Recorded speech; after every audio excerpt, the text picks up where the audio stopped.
ধর্ষণকাণ্ডে উত্তাল MC college অধ্যক্ষের অপসারণ দাবি।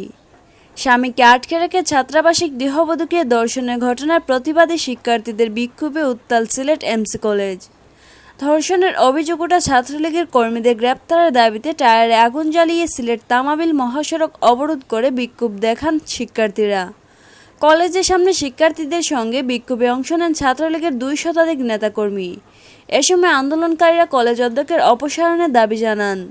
জয় বাংলা, জয় বঙ্গবন্ধু শেখ হাসিনার বাংলায় দর্শকের স্থান নেই, ঘাতক দর্শকের ফাঁসি চাই ইত্যাদি স্লোগানে মুখর ছিল বিক্ষোভস্থল। বেলা 2টা পর্যন্ত বিক্ষোভকারীরা সড়ক অবরোধ করে রাখেন।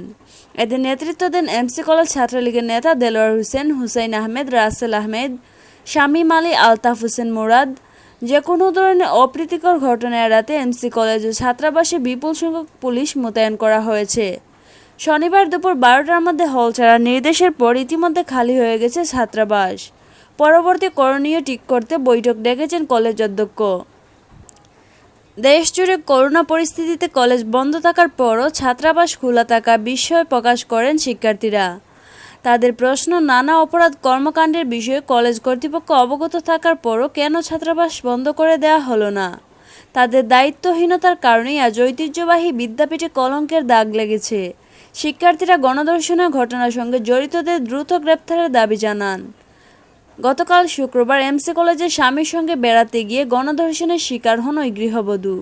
রাত 10টার দিকে টিলাগড় এলাকার কলেজটির ছাত্রাবাসে এ ঘটনা ঘটে।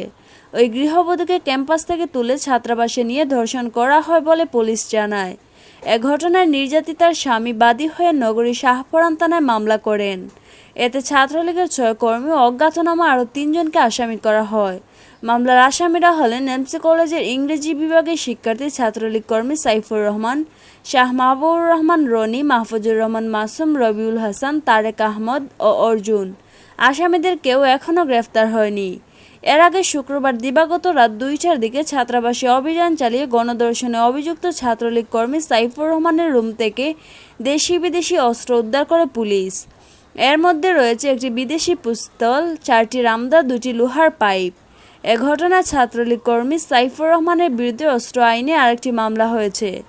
এদিকে গণধর্ষণের ঘটনার পর সব ছাত্রকে শনিবার দুপুর 12টার মধ্যে ছাত্রাবাস ছাড়ার নির্দেশ দেওয়া হয়। কর্তৃপক্ষের নির্দেশের পর শিক্ষার্থী